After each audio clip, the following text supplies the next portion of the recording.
This is VOA Africa.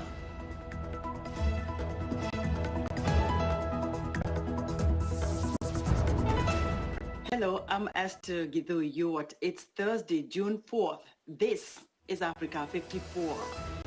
Due to the global outbreak of coronavirus, Voice of America is taking every necessary precaution to safeguard its employees. So our broadcast will look a little different today and in the near future as we, out of an abundance of caution, reduce our staffing at VOA headquarters here in Washington. We're working to keep you informed about what's going on, and we appreciate your staying with us on Africa 54. As largely peaceful protests continue in major cities across the United States, Defense Secretary Mark Esper says he does not support the use of active duty military forces in quelling unrest. The Pentagon chief's statement puts him at odds with President Donald Trump, who is threatening to send troops to crack down on over a week of massive protests sparked by the death of a black man in the custody of a white police officer. VOA White House correspondent Patsy Widakuswara has our report. Largely peaceful protests continued in major U.S. cities Wednesday, where tens of thousands defied curfews and the threat of the coronavirus to express outrage over racism and police violence. Earlier this week, U.S. President Donald Trump threatened to invoke a law which would allow him to authorize active duty forces to quell protests without governor's consent. Challenging the president's threat, Defense Secretary Mark Esper said active duty forces should only be used in the most urgent and dire of situations. We are not in one of those situations now. I do not support invoking the Insurrection Act. Wednesday morning, Esper ordered 200 active duty soldiers to return to their home base after 2 days of peaceful demonstrations in Washington, but abruptly overturned the decision just hours later after a meeting at the White House. Esper also distanced himself from a malign visit by Trump to a church near the White House to take a picture with a Bible. After police dispersed the crowd with flash grenades and chemical sprays. The move and his overall handling of protests have hurt Trump's approval rating. We're in the middle of social unrest as intense as we've seen since the 1960s. This is not a good atmosphere and environment for a president to run for re-election. So he's going to have to do a lot of things to get back on track and perhaps to become the front runner again, because as of today, he is not the front runner. The unrest was triggered by the death of George Floyd, a black man who died after a white police officer pinned his knee on Floyd's neck for more than 8 minutes. All living American former presidents, including Jimmy Carter, George W. Bush, and Bill Clinton, have voiced condemnation. In a virtual town hall, former President Barack Obama urged mayors to review the use of force in their cities. That was a far more representative cross-section of America out on the streets, peacefully protesting, and who felt moved to do something because of the injustices that they had seen. The protests have highlighted multiple systems of racial inequity in the country. And that's connected to housing, it's connected to employment, it's connected to public schools. We often talk about public school to prison pipeline. So it's not just about sentencing or bad policing or police cameras. There's so many people out in the streets because something is fundamentally wrong and broken in the system for millions of Americans. The charges for Minnesota police officer Derek Chauvin have been elevated to second-degree murder, defined as intentional murder that lacks premeditation. 3 officers who were on the scene have been charged with aiding and abetting the murder. Patsy Widakuswara, VOA News, Washington. The 6th night of protest in Washington, D.C. was overwhelmingly peaceful, a stark contrast to earlier in the week when hundreds of protesters were arrested and police used smoke canisters, tear gas, and rubber bullets to disband protesters. VOA's Ayen Deng Bior helps us understand why protesters continue to show up by the thousands. While Washington, D.C. has seen 2 consecutive nights of relatively calm protests, the anger that sparked this nationwide movement is palpable. His dream was to go to Vegas, to take his family to Vegas and live there. So he did just that as a man. And when he got to Vegas, guess what Vegas police did? Shoot him in his face in his home, in front of his kids. He can't be just another hashtag, bro. For this man and for others like Mohamed Ndoye, the demonstrations are necessary and they're personal. I get a handcuff on me one day. When? It was a couple years ago. I was driving my BMW. They stopped me asking me, whose car is this? I was getting to the plane. And first class, they told me, you're in the wrong side. Okay? Why? Because my color. 8 minutes and 46 seconds. That's how long Minneapolis, Minnesota police officer Derek Chauvin had his knee on George Floyd's neck, according to a criminal complaint against Chauvin, who has since been charged with second-degree murder, as Minnesota officials upgraded those charges from third-degree Wednesday. The 3 other officers involved in the incident were charged with aiding and abetting the murder. Floyd died in police custody on May 25th. Some protesters here say his death was the tipping point that forced them into the streets. But they also say they are protesting for other black people who have died by the hands of police. It started this year with Ahmaud Arbery, a black young man just jogging. I'm a track runner. That hit very close to home because how am I supposed to go on jogs having to worry about my life? It makes no sense. As a black person in America, I feel like everyone should be very worried. And it's not just a black problem, it's an American problem. Crowds remained in front of the White House well after the curfew both nights, as protesters actively worked to keep the peace. It's just after 9 p.m. and so far things have been very peaceful here, and that is not by coincidence, it is by design. One of the many chants that I've heard tonight is peaceful protest. Moments ago, somebody started shaking the fence behind me. They also started throwing water bottles over the fence toward the police who's on the other side, and that was met by unified defiance. The crowd here started yelling peaceful protest. They started yelling, stop shaking the fence, stop throwing water bottles. It seems like this crowd tonight is trying to make sure that things stay calm. Tuesday and Wednesday night remained relatively calm compared to previous nights. But the peace was disturbed just after midnight Tuesday, when a couple of people turned on an NBC cameraman, forcing him and his team out of the demonstration area. Despite this incident, Washington, D.C. has seen 2 consecutive nights of calm, at least calm enough for one person to meditate, and peaceful enough for another to play guitar. Ayen Deng Bior, VOA News, Washington.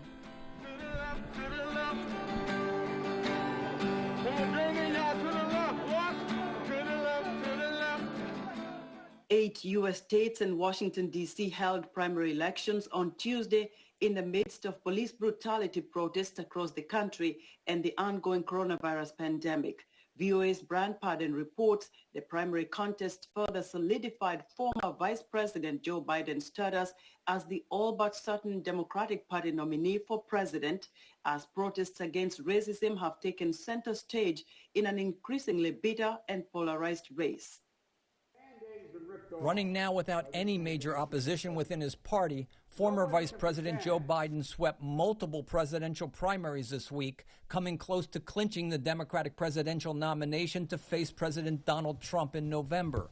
While the outcome of these elections were essentially a foregone conclusion, many Biden supporters were still highly motivated to come out to vote. Being able to come out here this morning and fill in a circle next to a name for someone who I know will restore honor and decency to the presidency was so important.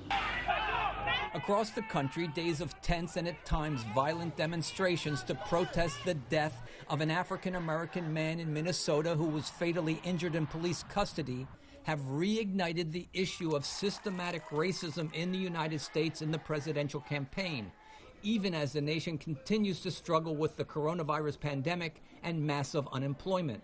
President Trump has taken a hard stand against the protests marred by violence and looting and has threatened to deploy the U.S. military to restore public order. I will fight to protect you. I am your president of law and order and an ally of all peaceful protesters. By contrast, Biden has called for unity and empathy in response to civil unrest. For that's what the presidency is, the duty to care for all of us, not just those who vote for us, but all of us, not just our donors, but all of us. The president's critics say his harsh rhetoric and actions on Monday in directing law enforcement authorities to drive back peaceful protesters outside the White House has turned a fundamental right into a divisive campaign issue, threatening democracy itself. I think we are at a pivot point in our democracy.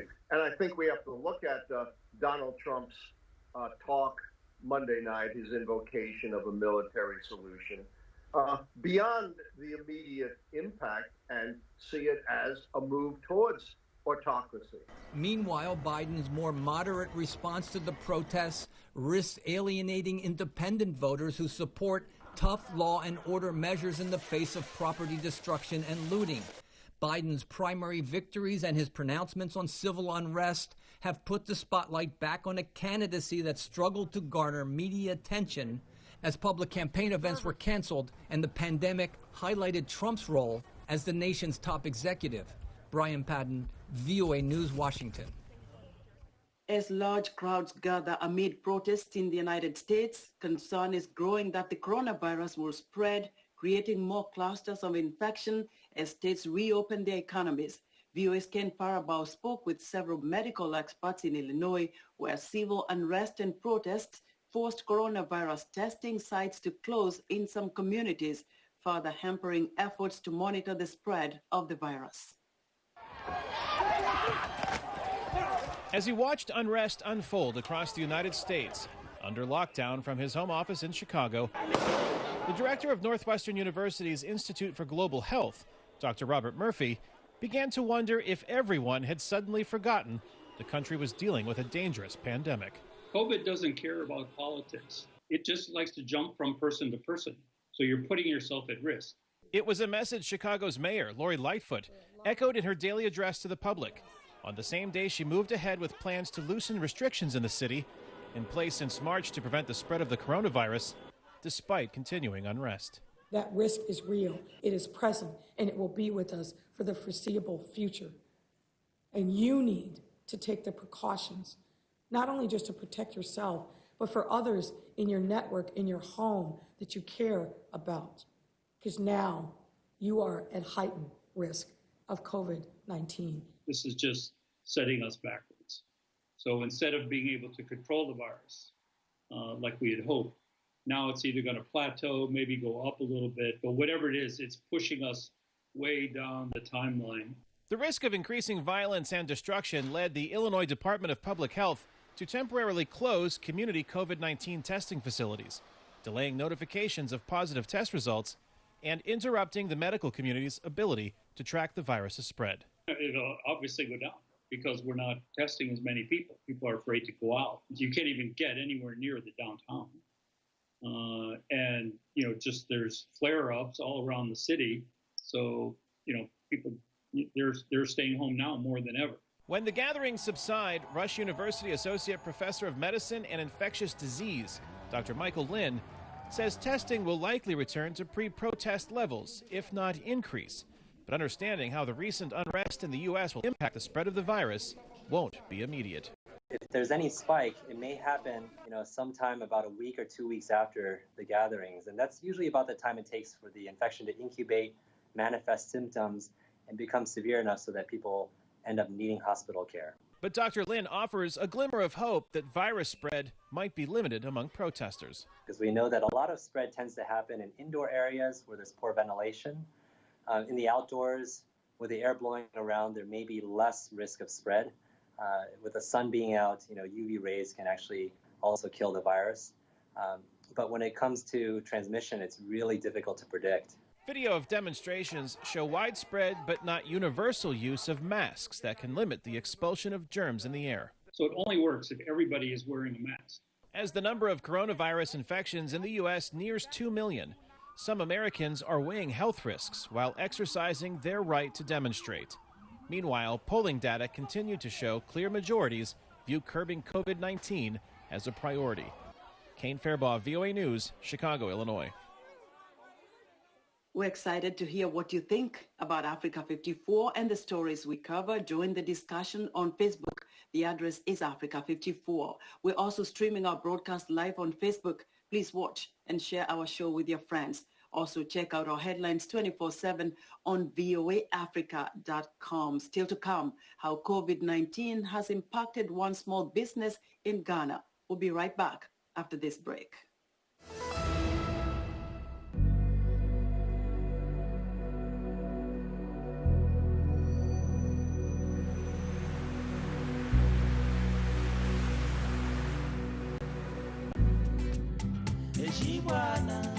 Shibwana shimalata, Shibwana shimalata, ungakhala pabwino, boyi papa maitana. Shibwana, ungakhala pabanja, umbeta umaitana.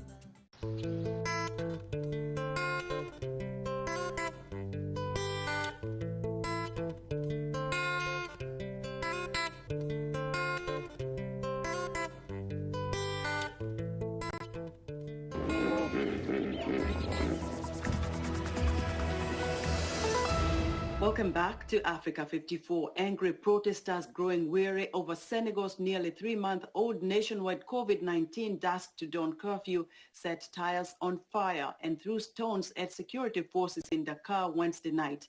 The unrest in the nation's capital followed similar action in the holy city of Touba on Tuesday night when crowds torched an ambulance, threw rocks and looted office buildings. The army and police were deployed to some neighborhoods to contain the unrest, according to a witness interviewed by Reuters. In Uganda, medical professionals say they still lack adequate supplies of personal protective equipment to fight coronavirus. The risk of being infected by the deadly virus is making some medical workers unwilling to treat patients. The complaints follow revelations on Sunday that 7 health workers, including 2 doctors and 2 nurses, had contracted the disease. Dr. Mukuzi Muhereza, Secretary General for the Uganda Medical Association, says the situation is critical and many people are working without PPE. Uganda is reporting over 500 cases of COVID-19 with no deaths, according to Reuters. The coronavirus pandemic is hitting Kenyan truck drivers especially hard. There fears the drivers themselves have the virus, and moving goods has also slowed due to the spread of COVID-19. Mohammed Yusuf introduces us to one driver who has been affected. 40-year-old truck driver Bob Njagi is passing the time with his colleagues. Njagi's contract was terminated after it took too long to deliver goods due to coronavirus restrictions. All the goods we are moving to Kampala had to wait for over 2 weeks before they could cross to the other side.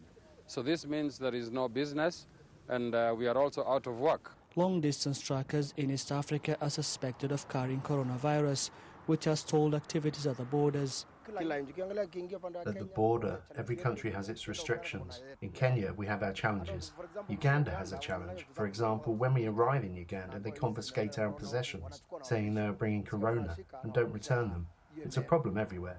The restrictions to limit the spread of the coronavirus in East African nations has forced some drivers to work overtime. You find that these drivers are suffering from fatigue, and it's not a very good thing to have a fatigued driver on the road. So we are still calling upon the government to try and reorganize the measures so that they are also favorable to our drivers.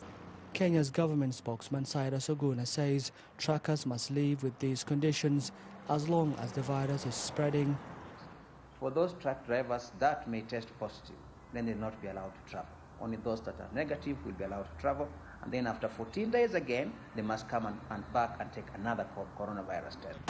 Governments in the region have agreed to work together and share the drivers' statuses as one way to ease the delay of goods.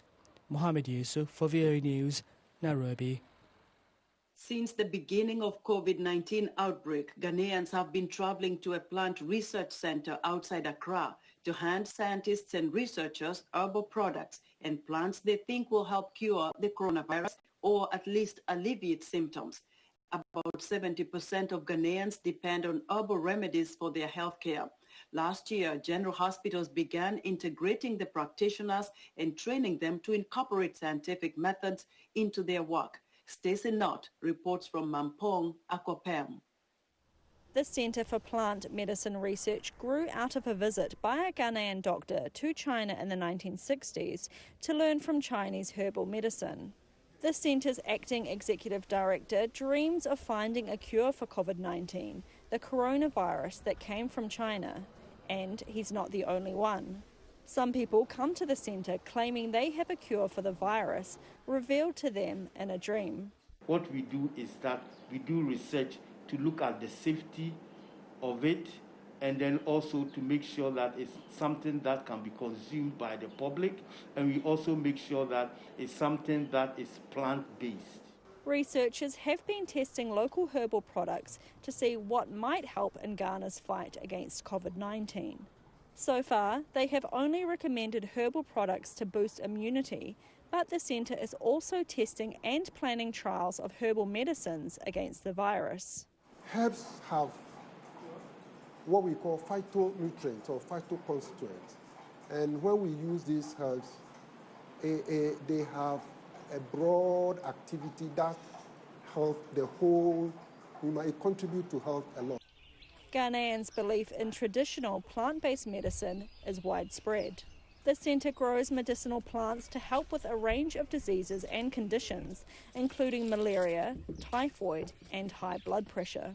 Our forefathers were using these herbs long before we were born, but they didn't have the scientific means to research and know the actual dosage of the plant.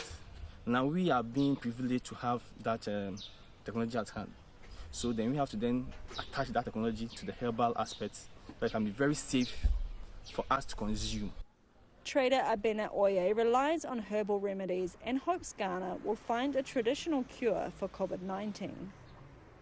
We will be happy because the illness is something that is worrying us. All our finances are messed up. The whole world is a mess.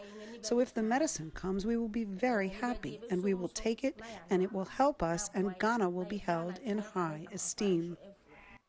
That is the ultimate goal of Ghana's Centre for Plant Medicine Research. But any treatment, they say, must rely on scientific evidence, not just dreams. Stacey Knott for VOA News, Mampong, Akuapem, Ghana.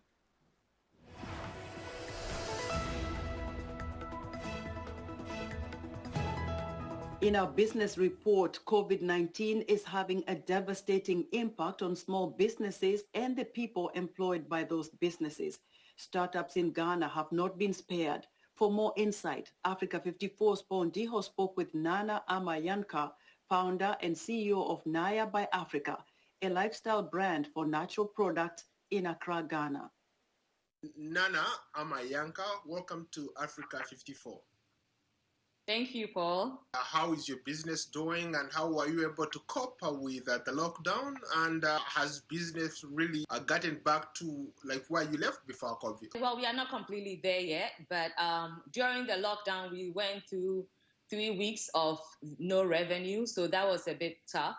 And so since we came back, we had tried to get back in touch with our customers to let them know that our shop is open now, and to also ramp up online sales as well, and to be, since now people are skeptical about coming out, so we are doing a lot more deliveries and making sure that the customers who are not comfortable coming out of their houses can still get their product. And the advantage I think we probably have is that soap is an essential item. So one way or another, people are still using their soaps, people are still using their body care products. So they are still coming back to us, and they are, our sales is gradually going back up. And we also seek to get new customers, both locally and internationally, through our website. From a startup's point of view, how did COVID affect your business? It's affected a lot of things, because currently the borders are still closed in Ghana, so importation of things has become a bit slow, and so it's become a little bit difficult to get some of our supplies. But the good thing, advantage, we've actually have a bit of stock for now, so we hope that we'll be able to at least keep this going at least until the time where the borders open. As a startup, we have limited resources to keep everything running.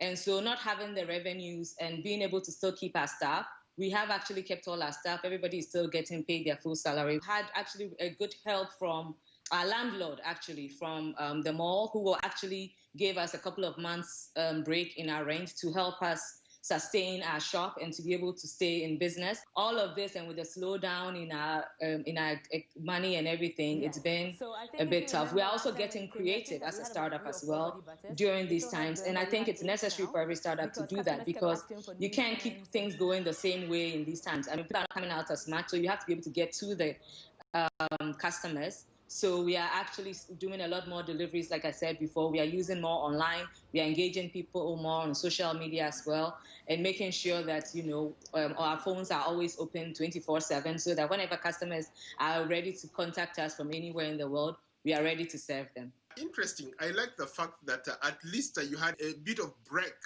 from your landlord. There is something remarkable about Ghana. The president announces that everybody will not pay water bills, electricity bills. Here you go. The landlord gives you a break. Wow, what a remarkable story. Interestingly, the electricity has helped us a lot too, because since before that, our electricity bill was going crazy, but actually since we came back, we haven't even purchased electricity yet, which is actually great, because the government keeps giving us credit on that as well. The government is also trying to provide small business loans, low interest loans to small businesses as well, to help in these times as well. So there are actually a few things that have been put in place, and I think that over time, you know, as we get creative and as we get, you know, serious with our businesses, definitely we'll be able to make it through these times. The first time I met you, you're making things in your garage at home, but you've since moved on to perhaps one of the biggest malls in a very good location. How was that transition like? The manufacturing part is actually still there. We're actually using more of the house now than we were before. But then the shop is what has grown over. The shop is where we've grown from a smaller shop into a bigger shop. We do sell shower gels and body butters and body oils and scrubs and candles and other bath and body products that are actually all locally made here. We manufacture everything locally here by hand. We also support other small businesses in our shop, where we sell their gift bags and other stuff that complements with our brand in shop. So by opening up the shop, that transition was actually something that was very interesting to do, because we actually had to grow the marketing side of the business to get people for more brand recognition, for people to understand the brand, for people to see what we are doing a little better, and also to be able to support other small businesses who also make other products as well in our shop. Nana, thank you so much for your time. Thank you so much, Paul, and it's always a pleasure talking to you. That was Africa 54's Pondiho speaking with Nana Amayanka, founder and CEO of Naya by Africa. And that's our show for today. Be sure to watch Africa 54 on our website at voaafrica.com. From all of us here in Washington, thank you for watching.